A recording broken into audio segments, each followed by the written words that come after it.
We have just seen the soul, its guardian, and the young man leave the presence of the magnificent Shisa, the gatekeeper of the 10th dimension. Let us see where this new adventure takes them. The young man couldn't help himself and looked back to see the gatekeeper looking back at them, with eyes blazing like the sun. The young man saw the gatekeeper raise the beautiful orb that it had in its paw, and it got brighter and brighter and then exploded with a powerful surge of energy. It burst forth toward them as the giant stargate closed. The young man's eyes opened wide as the waves of energy rushed towards them. He gasped a little and then turned his head back to the soul and its guardian. He was oddly concerned for them, but he knew he was just there to observe. It wouldn't affect him at all. Well, so he thought. As they glided forward and then down to the right and then up again, the waves of energy reached them and cascaded over them like liquid. The soul just closed its eyes and smiled a little, letting the energy pour over them and then through them. The young man closed his eyes and felt as if everything was going in slow motion. His head was swooning. His head felt so heavy, like it was falling backwards, and then to the right. And then he felt like he was like twisting around slowly, as if he was getting out of bed. It was very confusing at first, but he just went with it. So many thoughts and memories rushed through his mind. He saw himself as a child in his mother's bedroom. He was taking a nap with his mom. He smiled a little because he saw himself as a 7-year-old. He woke up and then he inched ever so slowly out of bed because he didn't want to wake his mom up. Then his life flashed back 2 years to see his home in chaos. His eyebrows furrowed a little because he could feel the distress of what was happening in that timeline. His little brother had a very negative allergic reaction to some medicine that he was given. And all the women were wailing, and his father was just running around the house with him wrapped in a blanket. But then he took the baby and he ran out. He ran out of the house to go to the hospital. The young man also remembers a young man waiting for his father who kind of reminded him of JFK. Then he flashed forward years to a happier time when he had one friend who really appreciated him. It truly was a beautiful and genuine friendship. That friend was his only reason for being happy in that timeline. And after 2 weeks or so, that one friend he had just disappeared and left him wondering and very sad. This time the young man was walking on a very familiar street, and he heard the echoes of cars going by, little dogs barking, kids playing, and then he looked forward, and about a half a block away, he saw his friend. Oh, he was so happy. But his friend was with loved ones and other friends, and they were kind of walking together. It was a very nice day out. He looked at his friend, and his friend looked different. He remembered his friend looking a little sad as they were all walking towards him. But he kept his cool because he could feel something was a little bit off. His friend was talking and carrying on, not looking his way, so he wasn't even sure if his friend would even remember him at all, because it had been so long since they saw each other. The young man was hoping that their eyes would meet. He wondered if they would stop, for a minute so they could catch up, so he could say hi to everyone, In his heart, he was so excited. It felt like his heart was going to explode with joy. As they got closer, their eyes found each other finally, and time stood still for him. He wanted to run and hug his friend, and asked what happened all those years ago. Where did you go? Why did you cut your hair? And so many other thoughts were running through his mind. The young man was about to rush his friend to say hi and give a big hug, but his friend's eyes were not happy. They were not inviting him to this awesome reunion. His friend's eyes said it all with one look. The friend's eyes were so sad and full of pain that they could not say anything to each other at this time. The friend's eyes said this to the young man: "Please don't. I wish more than anything to hug you and tell you all that has happened since we last saw each other. I want to know how you've been. I want to know how your family is doing. And maybe we can stay in touch somehow. I would love that. But I can't, as you can clearly see." So the young man kept his composure, and with his eyes, he conveyed back to his friend, "It's so good to see you, but I will do as you ask." With the slightest of nods, they began to pass each other. As they passed each other, their eyes clung to one another until the moment they passed, and they couldn't see each other anymore.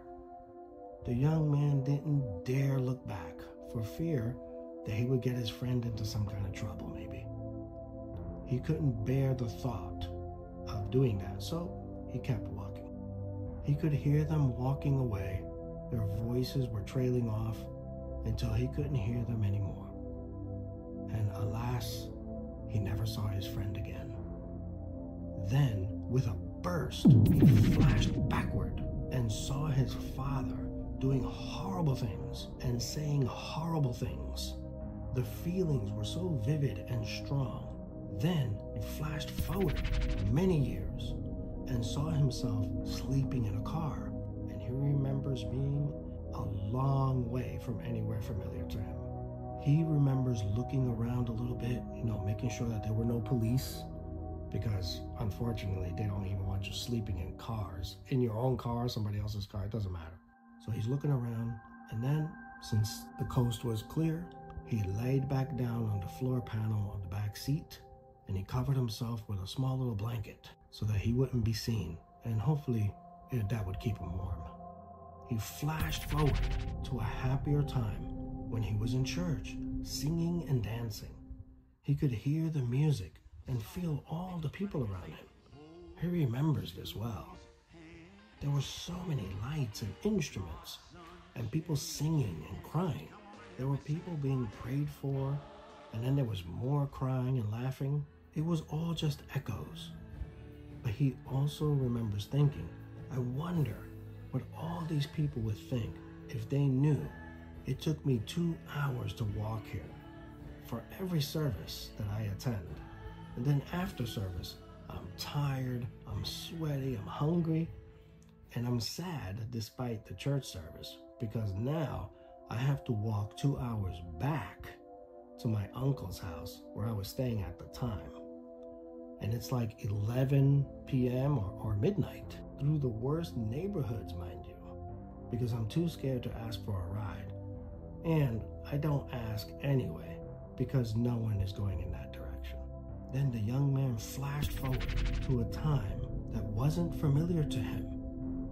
It was happy, and he was finally at peace. He had a beautiful home and children and a beautiful wife who had so much love for him, and his children loved him and looked up to him. He had friends. Finally. He was looking around a little confused. Then he saw himself sitting at a desk and typing on what he thought was a television. And he was typing hellos and how are you, to a good friend that he absolutely loved and considered his brother.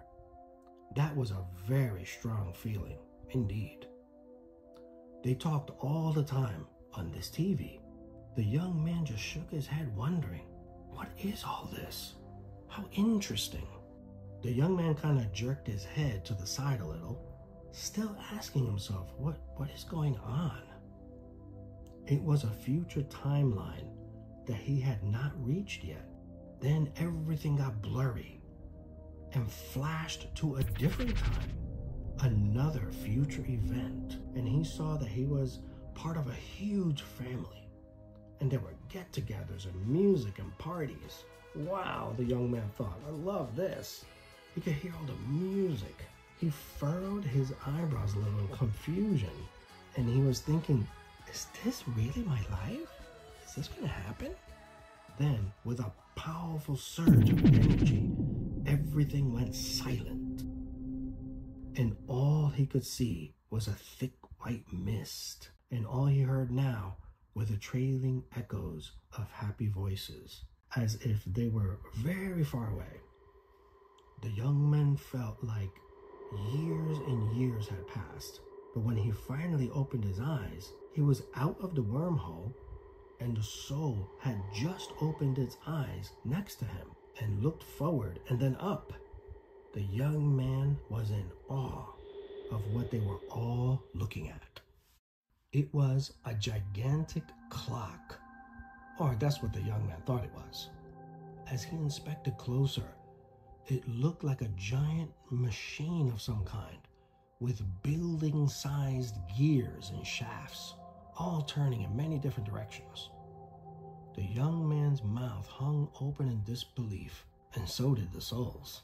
There were so many gears and cogs turning this way and that, but there were also orbs of light coming from small openings and swirling around, then going straight away in a specific direction.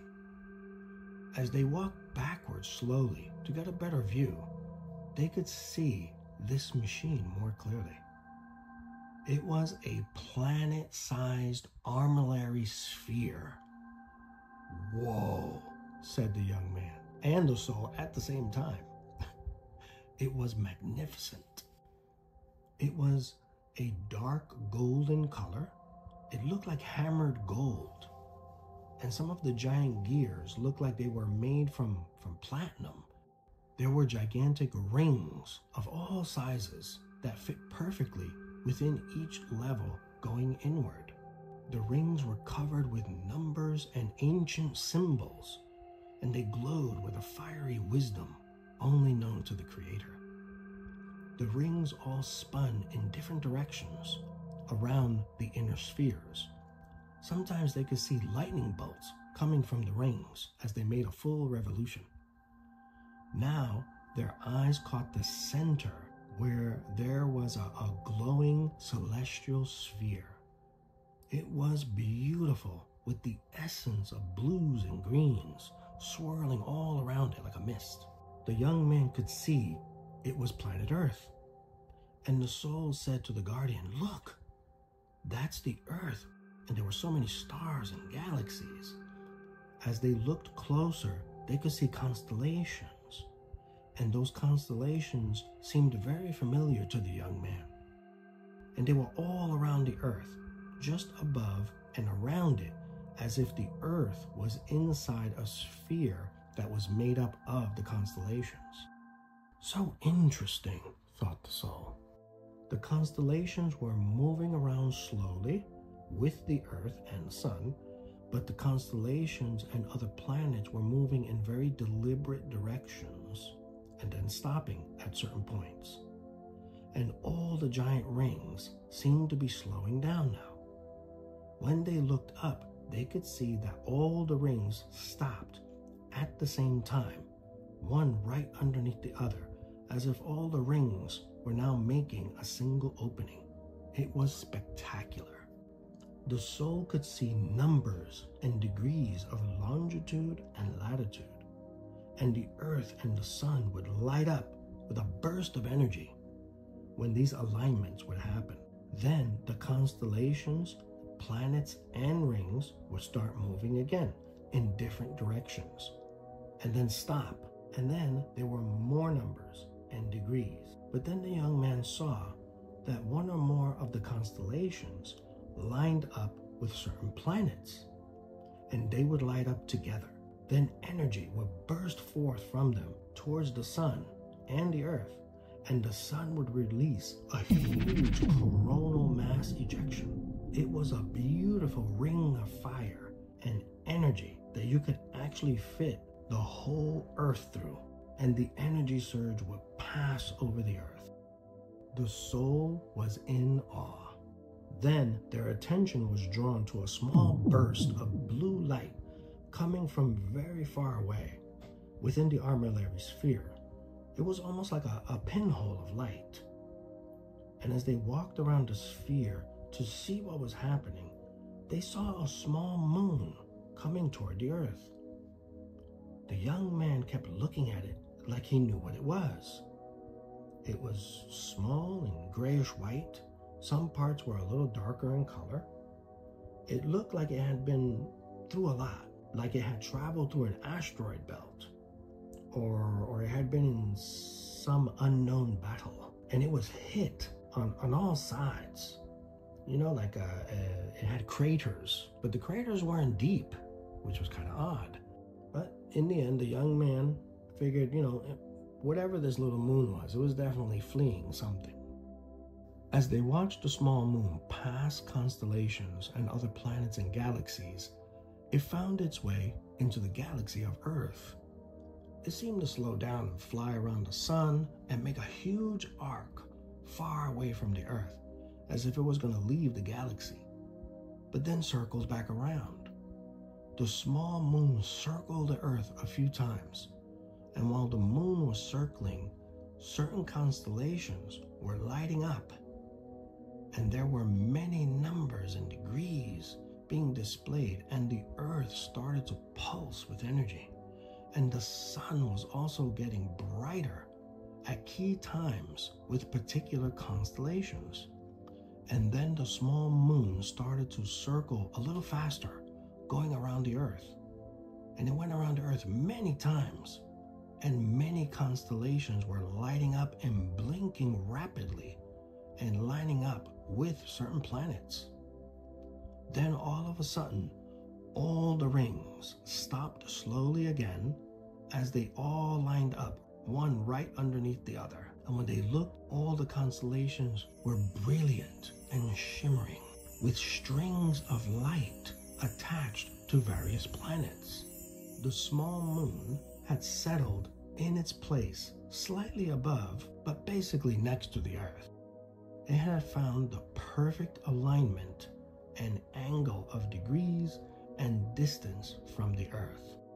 The giant rings began to spin again slowly, and the soul could see that as the Earth and the moon rotated together, the moon didn't seem to spin on an axis like the Earth, but was locked in place, spinning along with the Earth, like they were doing the most beautiful waltz. They then heard a voice behind them. Some used to call this the Wheel of Time. When they turned, they saw an absolutely marvelous being standing there, just looking up at the armillary sphere. In the vast expanse of the 10th dimension, where the very essence of creation pulsed with life, the soul and its guardian found themselves before a spectacle that transcended understanding. First, there's the armillary sphere of creation, a celestial orchestra playing the symphony of existence. And if that wasn't enough, then they heard this awesome voice and turned their attention to a being of unparalleled beauty and fluidity, a manifestation of the cosmos's endless possibilities. This magnificent entity, shifting between forms and apparels, was a very important and essential part of the universe's history, its very real present, and its boundless future. This being was tall and beautiful to behold, feminine in appearance, with long hair that seems to be moving in soft wisps, even though there is no breeze. And what it's wearing seems to be a mystery, ever-changing in style and color. When they first saw this being, it had on a long tunic of the finest linen adorned with ancient patterns. Then its apparel shifted to a dark gray two-piece outfit of supple leather with gold embellishments, and the being's appearance then changes to a masculine figure, very handsome, with high cheekbone structure and blazing green eyes. Each transformation was a story, a chapter from the book of the cosmos.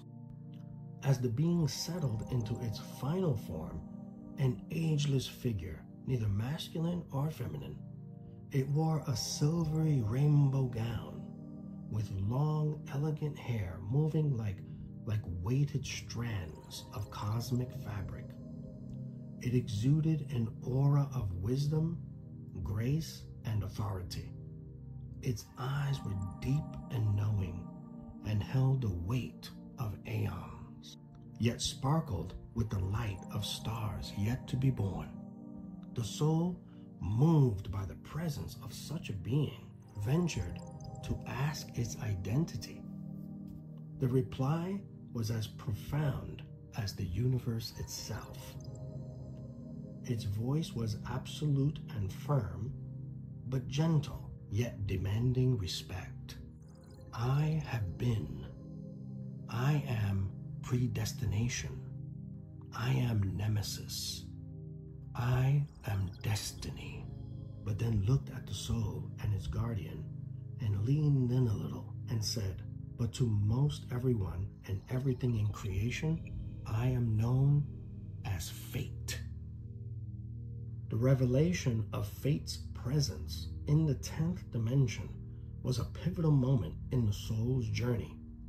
Here stood the architect of paths, the weaver of destinies, a being whose essence was intertwined with the fabric of every life and every story.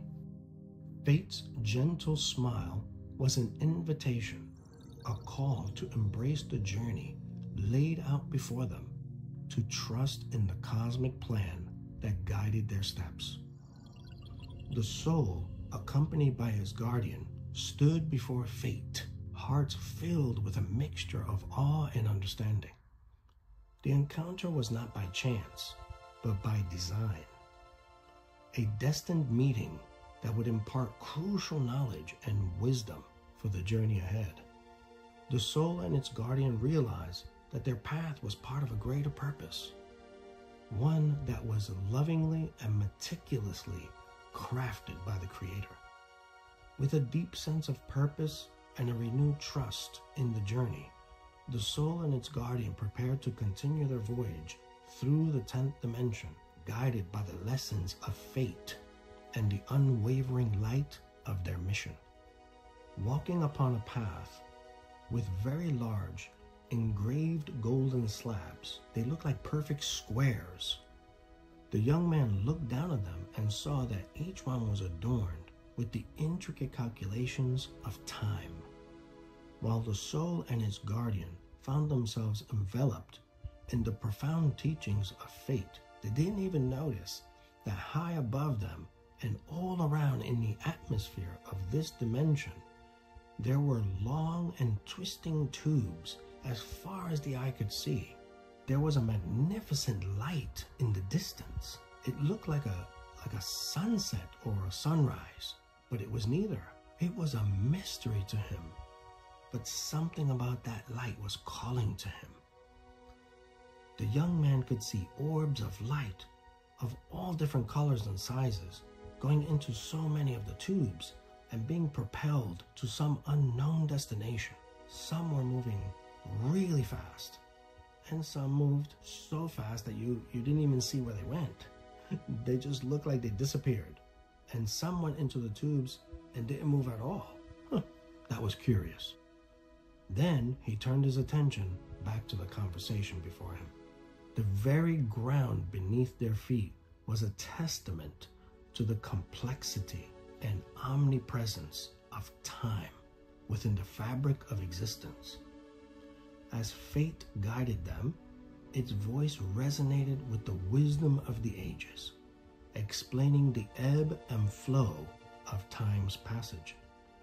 Fate spoke of the duality of time, how in moments it rushed forward like a river swollen with spring rains, and in others it meanders lazily, as if reluctant to reach its destination. Each phase of time's movement, Fate explained, serves a purpose, guiding every being along their destined path, leading them towards moments of significance, teaching them lessons meant to be learned. And yes, sometimes human beings don't like the lessons being taught by time and circumstance. They say things like, "Oh, this is such awful timing. This never should have happened." Or, "Why did this have to happen now?" Or they say, "Why couldn't this have happened yesterday or a week from now?" But then there are times when they say, "I love that you're in my life now. It doesn't matter that I didn't meet you earlier.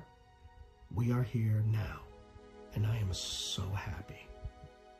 Or some say, "It doesn't matter to me how far you are or how far you go.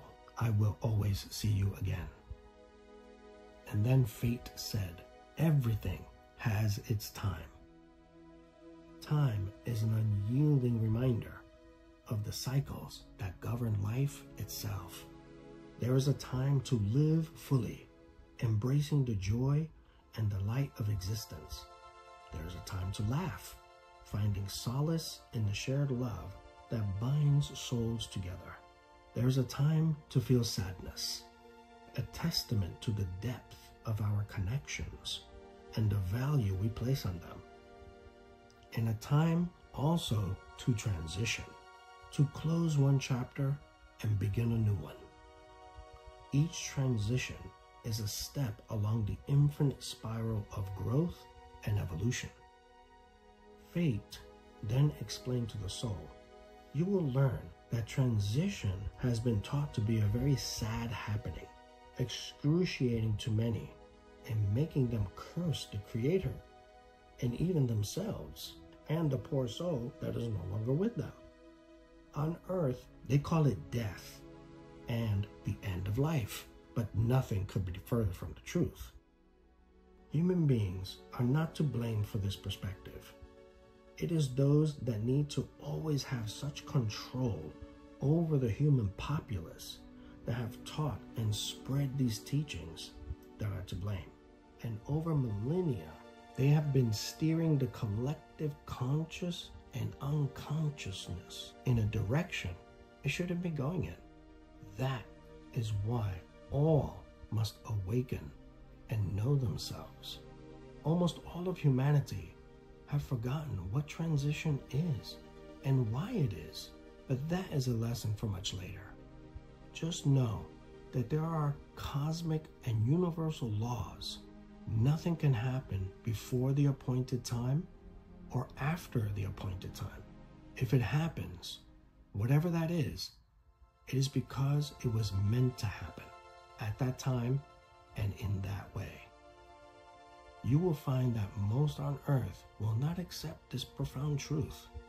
The soul in the young man understood what fate was revealing, that these moments, these segments of time, are not arbitrary, but are intricately woven into the fabric of existence by fate itself.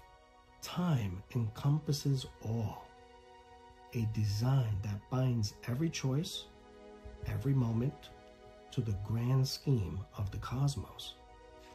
This weaving of fate ensures nothing is without meaning, that every experience, every challenge, and every triumph is part of a greater plan, leading each soul towards its ultimate destiny. And at the right time, every being will know what that destiny is, exactly when they are supposed to know it. As the soul and its guardian absorbed these revelations, they came to understand that their journey, every step and every breath, was under the watchful eye of fate. This knowledge, rather than daunting, filled them with a sense of purpose and peace. they realized that they were part of something much larger, a cosmic plan that moved to the rhythm of time, guided by the unseen hand of fate. With hearts enlightened by this understanding, they continued their walk alongside fate, secure in the knowledge that every moment of their journey was a step towards fulfilling their destiny within the vast, intricate design of the universe. The young man was awestruck. This was so interesting, and it made so much sense to him. Now, as they walked, they could hear large bells in the distance. The young man, as he walked behind them, kind of arched his neck a little bit to see if he could hear what direction the bells were coming from. And then all of a sudden there appeared a thick mist, and in a moment they were atop a magnificent golden cliff. The soul stood alongside fate, gazing out over the vast expanse where myriad time tubes twisted and turned toward a central light source. This light is the heart of the universe, shone with a brilliance that was at once overwhelming and gentle. Its kaleidoscopic rainbow colors refracting and bursting forth in an awe-inspiring display of cosmic beauty. It was magnificent.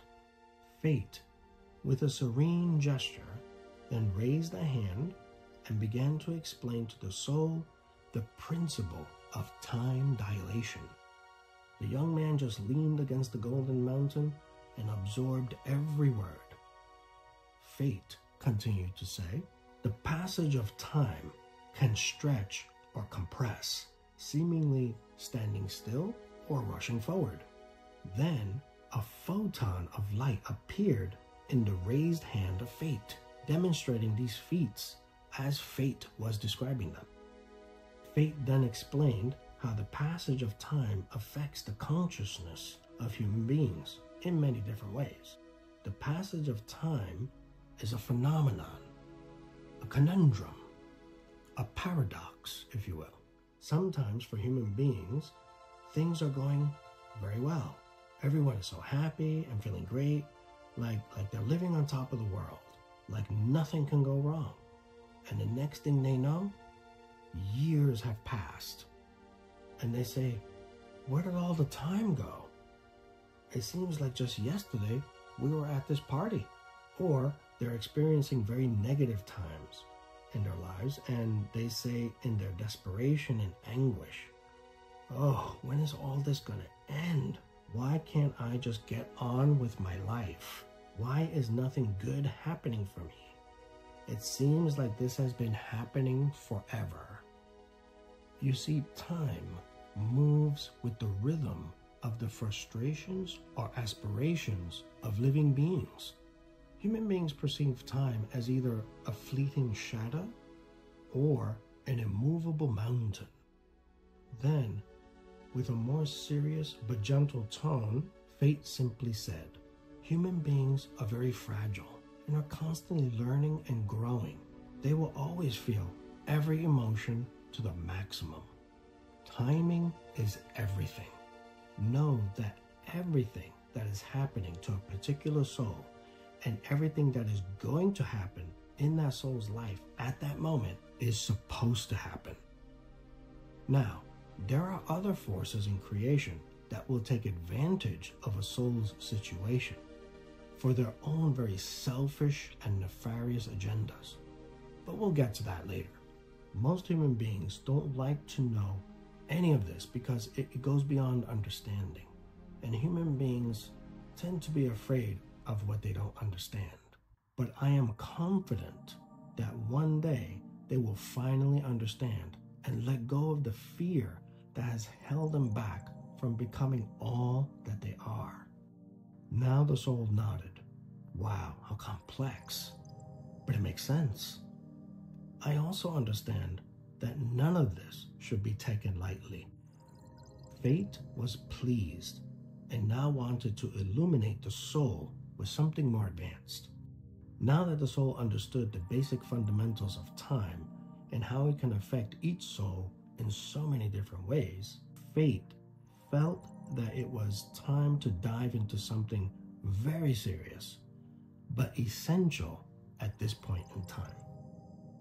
Fate looked at the soul directly in the eyes and said, "I'm going to show you something that many on Earth don't know about, but there are many that do know, and they do their best to share this information as carefully as they can.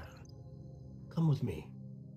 As they walked away from the golden cliff, they walked straight toward a dark corridor. The soul and the young man both thought this was different than anything they've been shown before. As they got closer to the dark corridor, the energy changed to a heavy and deep vibration. The dark corridor was a time tube, but with very little light and luminescence. Fate then transformed back to his masculine form that wore the dark gray leather apparel, the one with the gold embellishments. He turned and said, "Do not leave my side. What you are going to experience is something very real and profound. This is another situation altogether different and deliberate." The young man swallowed hard and actually felt a little twinge of worry. The soul just nodded and said, "I understand, but I am here to learn, and I accept all that you are going to teach me, no matter what it is." Fate then said, "Very well, follow me, please." So they all went into the darkened time tube. It actually felt a little cool, which was unusual. The light in the time tube seemed to be flickering, but never off or gone. As they went through further and further, they could hear echoes of voices in disagreement. Loud booms. Some were muffled, but they were pretty loud. But now something really concerning caught their eyes. There were cracks in the time tube. The soul, with great concern in its voice, asked Fate, "How did this happen?" And as they walked further, the cracks got bigger, and some pieces of the time tube were missing. Fate just kept walking without saying a word, and the time tube then curved to the left, and they could hear wind. As they walked into the curve, they couldn't believe their eyes. Fate just stood off to one side looking out. The soul, the guardian, and the young man just stood on the edge of the broken time tube. They looked out into the vastness of space where they could see all the other time tubes twisting in every direction. And then right before their eyes, they could see the shattered pieces of the tube. It all looked like broken glass floating away. Some pieces were very large, and some of the broken pieces were smaller. The soul just asked, "What happened to this time tube? How could this happen?" Ominously, Fate looked at the soul and said, "This is a broken timeline."